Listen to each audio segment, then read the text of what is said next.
So hello guys, welcome to ultimate success online tutorial. मैं हूं आपका मेंटर अभिषेक और आज हम लोग करने जा रहे हैं इडियम्स एंड फ्रेजेस का लेक्चर नंबर 15। सो जो लोग ये लेक्चर पहली बार देख रहे हैं उन लोगों को मैं बोलना चाहता हूं कि आप लोग हमारे इडियम्स एंड फ्रेजेस का लेक्चर 1 से लेके लेक्चर 14 तक जरूर देख ले, क्योंकि हर एक लेक्चर बहुत ही ज्यादा इंपॉर्टेंट है, बहुत ही ज्यादा है। 90% के ऊपर चांसेस है कि यही इडियम्स आपके एग्जाम में कॉमन आए। तो प्लीज आप लोग कोई भी लेक्चर मिस मत कीजिए। और जो लोग चैनल में नए हैं प्लीज चैनल को सब्सक्राइब कर लीजिए एंड नोटिफिकेशन बेल को दबा दीजिए ताकि आप लोग कोई भी इंपॉर्टेंट लेक्चर मिस ना करें। एंड आप लोगों को ये इडियम्स एंड फ्रेजेस में एक ट्रिक से सिखाऊंगा, तो आप लोगों को बस एक ही काम करना है, जस्ट इमेजिन करते रहना है।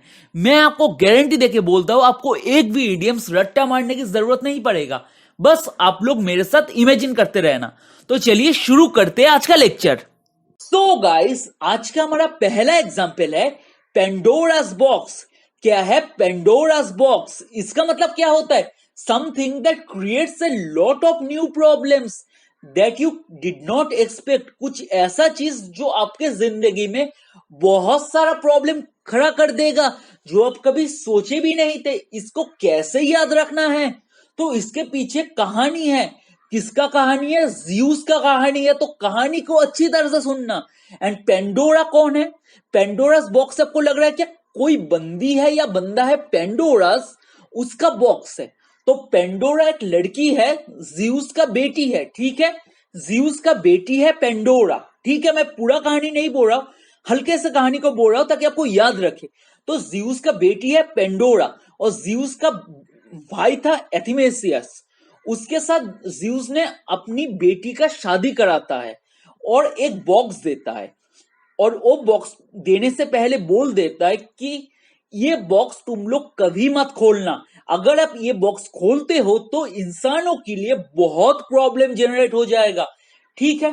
तो शादी के बाद पेंडोरा एंड एथिमेसियस बहुत खुश था। तो पेंडोरा को एक दिन लगा मैं तो सब जगह देख लिया, ये बॉक्स ही नहीं देखा।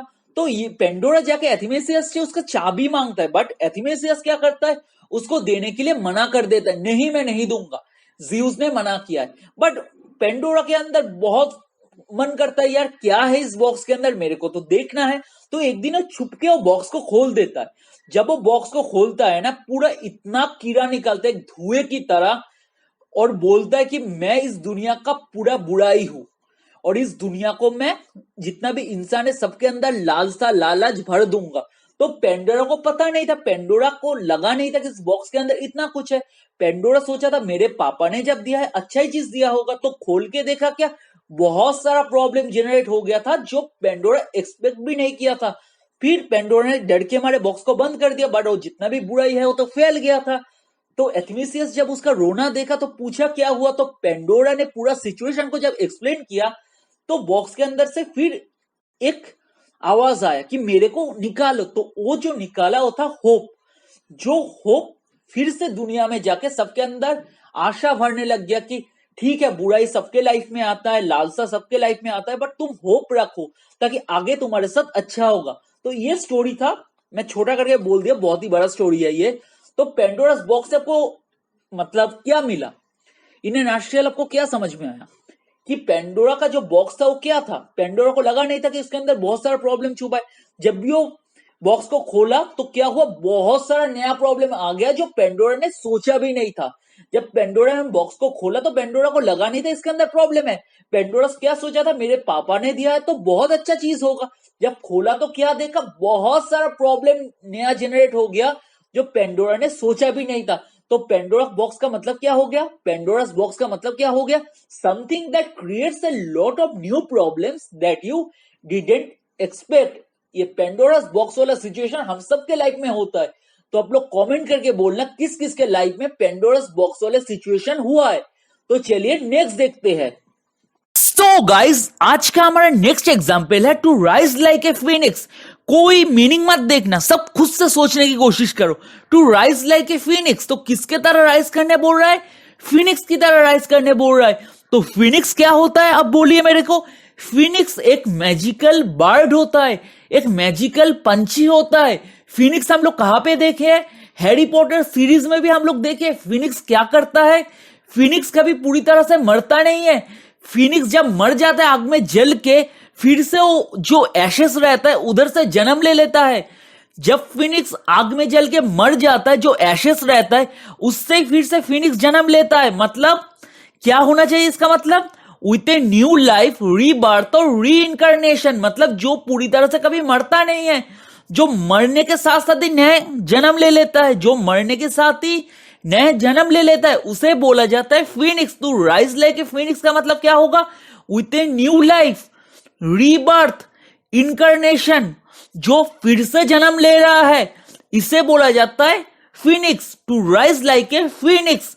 समझ में आ रहा है? तो क्या बोल रहा है, फिनिक्स की तरह राइज करो, फिनिक्स की तरह राइज करो, मतलब एक नया जन्म लो। समझ में आ रहा है ना? To start with a new life. Clear हो गया ना? तो to rise like a phoenix का मतलब आपको समझ में आ जाना चाहिए कि हैरी पॉटर सीरीज में भी दिखा है। और फिनिक्स क्या होता है, जो पंछी कभी मरता नहीं है, जब वो आग में जल के एशेस हो जाता है ना, उसी के साथ साथ वो फिर से जन्म ले लेता है। समझ में आ गया? और आपको मैं क्वेश्चन पूछता हूं कि फिनिक्स हम लोग हैरी पॉटर सीरीज में किसके पास देखे थे? कमेंट करके बोलना, फिनिक्स हम लोग हैरी पॉटर सीरीज में किसके पास देखे थे? तो मेरे को समझ में आ जाएगा कि ये वाला इडियम्स आपके दिमाग में पूरा छप गया होगा। तो चलिए नेक्स्ट इडियम्स देखते हैं। सो गाइस, आज का हमारा नेक्स्ट इडियम्स है sow the dragon's teeth. Sow the dragon's teeth, तो इसका मतलब क्या होता है, to take actions that are intended to be good और useful and end up quite the opposite. मतलब कोई एक्शन लिया गया था अच्छाई के सोच के, यूजफुल के बारे में सोच के, बट वो निकला क्या, पूरा ऑपोजिट। तो इसको आपको कैसे याद रखना है, तो सो मतलब क्या होता है, प्लांट करना। किस चीज को प्लांट करने बोल रहे हैं, ड्रैगन टीथ को प्लांट करने बोल रहे हैं। अब ड्रैगन क्या होता है, बहुत ही खतरनाक होता है, हमें पता है। तो ड्रैगन क्या करता है, इंसान को खा लेता है। तो ड्रैगन का दांत को उखाड़ के प्लांट कर रहा है, तो अच्छा सोच के कर रहा है, ताकि अगर दांत नहीं रहेगा तो ड्रैगन इंसान को खाएगा कैसे। समझ में आ रहा है ना? तो ड्रैगन का दांत उखाड़ के प्लांट क्यों कर रहा है, अच्छे के लिए कर रहा है, ताकि ड्रैगन का दांत अगर उखाड़ देगा तो ड्रैगन खाएगा क्या, इंसान को खा नहीं पाएगा। तो ड्रैगन का दांत उखाड़ के प्लांट कर रहा है, मतलब अच्छे इंटेंशन से कर रहा है ताकि यूजफुल हो जाए, ड्रैगन इंसान को खा नहीं पाए। तो इंटेंशन तो था अच्छा, बट ड्रैगन के पास और एक पावर है। तो ये पावर क्या है, आग का पावर। जब कोई ड्रैगन का दांत उखाड़ के प्लांट करेगा तो उसका इंटेंशन तो अच्छा था, बट ड्रैगन क्या करेगा, ड्रैगन का चोट लगेगा, तो ड्रैगन आग से सबको जला देगा। मतलब इंटेंशन तो सही था, बट निकला क्या, पूरा ऑपोजिट। तो आपको याद रखना चाहिए, ये मैं अपना मन से बनाया ये स्टोरी आपके लिए। तो प्लीज इस चीज को आप लोगों को इमेजिन करना है, ठीक है। कोई ड्रैगन का दांत निकाल के प्लांट करने क्यों जाएगा, अच्छे के लिए, ताकि ड्रैगन इंसान को खा नहीं पाए। बट ड्रैगन अपने आग के पावर से सबको जला दिया, तो वो निकला क्वाइट ऑपोजिट, ठीक है। और इसका ओरिजिन स्टोरी भी मैं आपको बताता हूं कि एक बंदा था, मेरे को अभी नाम याद नहीं आ रहा है, ये ग्रीक माइथोलॉजी से आया है, ठीक है। और ड्रैगन का दांत निकाल के जमीन में प्लांट कर दिया था, उधर से बहुत सारा आर्म सोल्जर ने जन्म लिया था, ठीक है। और वो लोग एक दूसरे को मार के काट के सबको खत्म कर दिया था। ये था सो द ड्रैगन टीथ का ओरिजिन, ठीक है। मतलब अच्छे के लिए प्लांट किया था ताकि अच्छा अच्छा सोल्जर निकले, बट जब वो सोल्जर निकला एक दूसरे का खून का पैसा हो गया। मतलब जो सोच के प्लांट किया गया था उसका ऑपोजिट निकला। समझ में आ गया? दो स्टोरी मैंने बोल दिया, एक मेरा मन का स्टोरी था, एक ओरिजिन स्टोरी था। अब आपकी मर्जी आपको क्या याद रखना है, बट मेरे को तो लगता है मेरा स्टोरी याद रखना आसान ही होगा कि ड्रैगन का दांत तोड़ के सो कर रहा था कि ड्रैगन इंसान को खा नहीं पाए। मतलब इंटेंशन था अच्छा, पर ड्रैगन अपने आग के पूरा पावर से सबको जला दिया, तो निकल गया सिचुएशन ऑपोजिट। तो आपके दिमाग में छप जाना चाहिए सो द ड्रैगन टीथ। तो चलिए नेक्स्ट इडियम्स देखते हैं। सो गाइस, आज का हमारा नेक्स्ट एग्जाम्पल है wolf in the sheep's clothing. Wolf in the sheep's clothing, तो इसका मतलब क्या है, someone or something that seems to be good but is actually not good at all. तो इसको आपको कैसे याद रखना है, सब अच्छी तरह से पिक्चर को देखो। Wolf in the sheep's clothing मतलब एक शीप का पूरा झुंड जा रहा है, उसके बीच में एक उल्फ घुस गया है, ठीक है। किस क्लोथिंग में, शीप के क्लोथिंग में। मतलब शीप का जो क्लोथिंग होता है ना, वो पहन के एक उल्फ घुस गया है जो शिप का जो झुंड होता है उसके अंदर। तो दिखने में क्या लग रहा है, सब शिप एक साथ जा रहा है, मतलब दिखने में तो अच्छा लग रहा है, बट ये क्या एकदम अच्छा चीज है? नहीं, क्योंकि ये उल्फ क्या करेगा, एक एक करके शिप को खा लेगा। हमें पता है उल्फ क्या खाता है, मेनली शिप को हमला करता है। हम लोग बचपन से उल्फ एंड शिप का स्टोरी बहुत पढ़े हैं, तो हमें ये चीज पता है कि उल्फ क्या करता है, शिप को खा लेता है। तो सोचो सोचो, एक उल्फ शिप का कपड़ा पहन के शिप के झुंड में घुस गया, तो लोगों को दिखने में क्या लगेगा, इतना सारा शिप जा रहा है, इतना सारा शिप जा रहा है, तो दिखने में तो अच्छा लगेगा ना। बट एक्चुअली में क्या वो सिनेरियो अच्छा है? नहीं। वो उल्फ क्या करेगा, शिप के वेश में हर रोज एक एक शिप को खा लेगा। और उल्फ क्या करेगा, शिप के वेश में एक एक शिप को डेली खा लेगा, और उसको दिक्कत भी नहीं होगा, क्योंकि वो तो जो शिप है उसके झुंड में घुस गया है, किसी को समझ में भी नहीं आएगा। तो समझ में आ गया, wolf in the ships clothing का मतलब क्या होता है, someone or something that seems to be good but is actually not good at all. ठीक है, तो चलिए नेक्स्ट इडियम्स देखते हैं। सो गाइस, आज का हमारा नेक्स्ट एग्जाम्पल है मेयर्स नेस्ट। क्या है मेयर्स नेस्ट? इसका मतलब क्या होता है, ए फॉल्स डिस्कवरी और इल्यूशन। तो इसको आपको कैसे याद रखना है, सबसे पहले आप मेरे को बोलिए मेयर्स का मतलब क्या होता है। आपको पता है मेयर्स क्या होता है? मेयर्स बोला जाता है फीमेल हॉर्स को, घोड़ी को बोला जाता है मेयर्स। ठीक है, और नेस्ट का मतलब क्या होता है, घोंसला। कभी देखियो आप कोई घोड़ी को घोंसला बनाते हुए? घोंसला कौन बनाता है, नेस्ट कौन बनाता है, पंछी बनाता है नेस्ट। घोड़े कहां पे रहता है, अस्तबल में रहता है। तो मेयर्स को अभी कभी देखियो, कोई घोड़ी को अब देखियो घोंसला बनाते हुए या नेस्ट बनाते हुए? नहीं, पॉसिबल ही नहीं है। तो इसका मतलब क्या है, ए फॉल्स डिस्कवरी और इल्यूशन, मतलब एक कोई फॉल्स डिस्कवरी है। समझ में आ रहा है ना? कभी आप सोच के बोलो, कोई घोड़ी को घोंसला बनाने देखे हो? अगर आपको कोई बड़ा सा घोंसला मिल गया, अगर आप बोल रहे हो ये घोड़ी का घोंसला, इसका मतलब क्या है, गलत है, एक फॉल्स डिस्कवरी है, क्योंकि घोड़ी कभी घोंसला बनाता ही नहीं है। घोंसला तो पंछी बनाता है। घोड़ी कहां पे रहता है, अस्तबल में रहता है। ठीक है, समझ में आ गया? तो मेयर्स नेस्ट का मतलब क्या होगा, एक फॉल्स डिस्कवरी और इल्यूशन। आई होप आपके दिमाग में घुस गया। तो चलिए नेक्स्ट इडियम्स देखते हैं। सो गाइस, आज का हमारा नेक्स्ट एग्जाम्पल है once in a blue moon. इसका मतलब क्या होता है, वेरी रेयर। तो इसको आपको कैसे याद रखना है, once in a blue moon. Blue moon मतलब क्या होता है, नीला चांद। आसमान में आपको नीला चांद दिखाई देता है क्या डेली? बोलो। नहीं। आपको क्या दिखाई देता है आसमान में नीला चांद? नहीं दिखाई देता है। चांद तो मैक्सिमम सफेद या ऑरेंज या येलोइश दिखाई देता है। तो ब्लू मून हमें कब दिखाई देता है, बहुत ही रेयरली दिखाई देता है, बहुत ही रेयरली। तो once in a blue moon का मतलब क्या है, वेरी रेयर या वेरी रेयरली। समझ में आ गया ना? तो कनेक्ट कर सकते हो ब्लू मून से, समझ लेना कि आसमान में नीला चांद कब दिखाई देता है, बहुत ही रेयरली दिखाई देता है। तो once in a blue moon का मतलब क्या होता है, वेरी रेयर। ठीक है, तो चलिए नेक्स्ट एग्जांपल देखते हैं। सो गाइस, आज का हमारा नेक्स्ट एग्जांपल है hold out an olive branch or offer an olive branch. इसका मतलब क्या होता है, do something to show goodwill to end a disagreement and achieve peace. क्या बोल रहा है, कुछ ऐसा दिखाओ, ऐसा दिखाओ ताकि जितना भी डिसएग्रीमेंट है खत्म हो जाए एंड पीस वापस आ जाए, शांति वापस आ जाए। इसको आपको कैसे याद रखना है, ऑफर एन ऑलिव ब्रांच और hold out an olive branch. इसको क्या बोल रहा है, ऑलिव ब्रांच ऑफर करो। तो ऑलिव क्या सिंबलाइज करता है, ऑलिव ब्रांच सिंबलाइज करता है पीस। ऑलिव ब्रांच सिंबलाइज करता है पीस। अगर आप किसी को ऑलिव ब्रांच देते हो तो आप बोल रहे हो क्या, जितना भी डिसएग्रीमेंट, जितना भी झगड़ा है हमारे अंदर खत्म हो रहा है और इससे हम लोग पीस लाएंगे हमारे बीच में। मतलब क्या बोल रहे हैं, ऑफर एन ऑलिव ब्रांच। आपके साथ मेरा झगड़ा है, सोचो मैं आपको ऑलिव ब्रांच दे रहा हूं, मतलब मैं आपके साथ आपको एक रिस्पेक्ट दे रहा हूं, आपको दिखा रहा हूं कि चलो जितना भी डिसएग्रीमेंट है खत्म करे और फिर से हमारे बीच में दोस्ती लेके आए, शांति लेके आए। ये पुराने जमाने में होता था कि जो कबूतर है उससे ऑलिव ब्रांच भेजा जाता था। कबूतर भी शांति का प्रतीक है, ऑलिव ब्रांच भी शांति का प्रतीक है, इसीलिए मैंने पिक्चर भी दिया।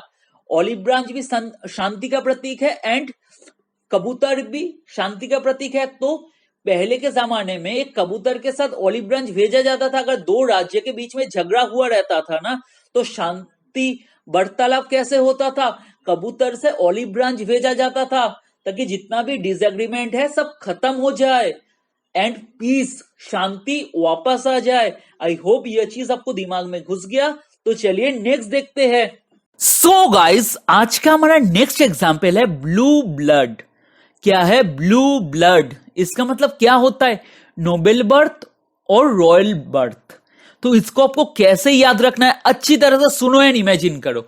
ब्लू ब्लड, ब्लू क्या सिंबलाइज करता है? रॉयल्टी, नोबेलिटी, ठीक है। तो नीला खून बोल रहे, तो खून क्या बोलता है? खून जेनरेशन वाइज जेनरेशन चलता है। आपको क्या बोला जाता है? आपके अंदर आपके बाप के जेनरेशन का खून चल रहा है, दौड़ रहा है। आपके पापा को क्या बोल रहा है? उसके दादाजी का खून जेनरेट कर रहा है, ठीक है, खून पास कर रहा है।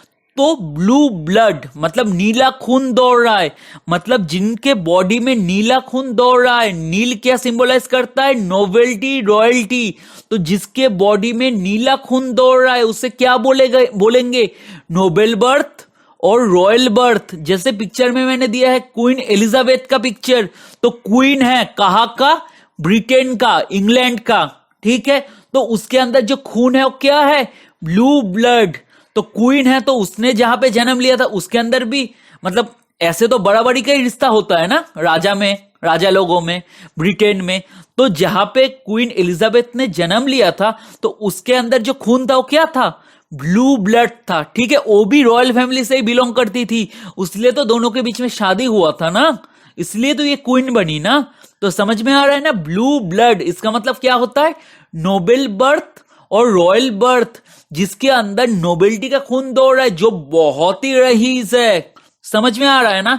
जैसे राजा लोग हो जाता है। तो आई होप ये वाला चीज आपको समझ में आ गया होगा। अगर आपको इडियम्स में कोई पूछता है ब्लू ब्लड मतलब क्या होगा, मतलब क्या होगा, बोलो नोबेल बर्थ और रॉयल बर्थ, ठीक है। तो चलिए नेक्स्ट देखते हैं। सो गाइस, आज का हमारा नेक्स्ट एग्जाम्पल है feather in the cap. Feather in the cap इसका मतलब क्या होता है? ग्रेट अचीवमेंट, एक बहुत बड़ा अचीवमेंट। तो इमेजिन करो, हम सब ने मूवी में देखा है जो ब्रिटिश जनरल होते थे, वो लोग जो कैप पहनते थे उन लोगों के कैप में फेदर होता था। Not only British general, Napoleon को देखना उसके भी कैप में फेदर था, या कोई भी हाई रैंक ऑफिसर को देखना उसके भी कैप में फेदर होता था, या राजा लोगों में भी मुकुट में फेदर होता था। क्यों फेदर होता था? ये फेदर सिंबलाइज क्या करता था उसके कैप में? क्यों बाकी लोगों के कैप में फेदर नहीं होता था? ये फेदर वाला जो कैप है ये उन लोगों को दिया जाता था जो लोग बहुत कुछ अचीव करता था। तो जिसके कैप में उस जमाने में फेदर रहता था, सोच के देखो कि जितना भी बड़ा जनरल के रैंक के सर पे जो कैप रहता था उसमें फेदर है। सब सोचो, मेरे साथ इमेजिन करो, जितना इमेजिन करोगे उतना दिमाग में छपेगा। जो लोग बड़े रैंक के ऑफिसर्स होते थे उन लोगों के सर पे जो कैप रहता था उसमें फेदर लगा हुआ रहता था, जैसे मैंने पिक्चर में दिया।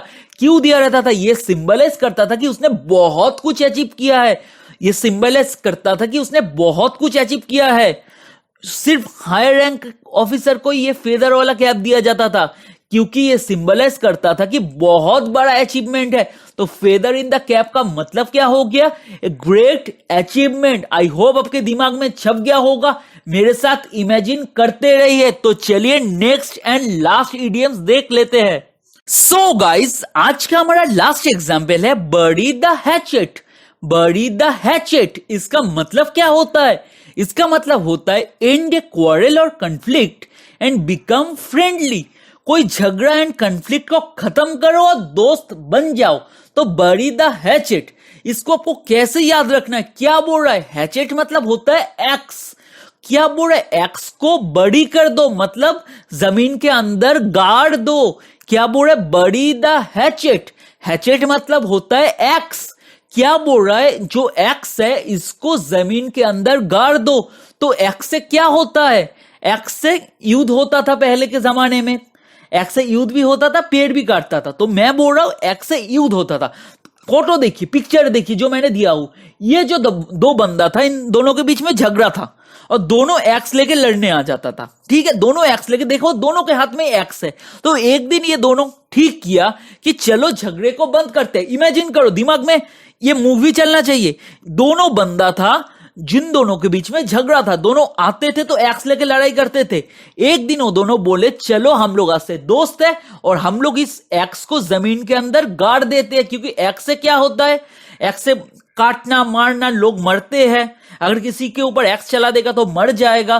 तो इससे अच्छा है कि हम लोग एक्स को जमीन के अंदर गाड़ देते हैं और हम लोग दोस्त बन जाते हैं। समझ में आ गया ना? तो बरी द एक्स मतलब बरी द हैचेट मतलब क्या हो गया कि हैचेट को जमीन के अंदर गाड़ दो और हम लोग बन जाते हैं दोस्त। जितना भी झगड़ा है सबको खत्म कर दो और बन जाओ दोस्त।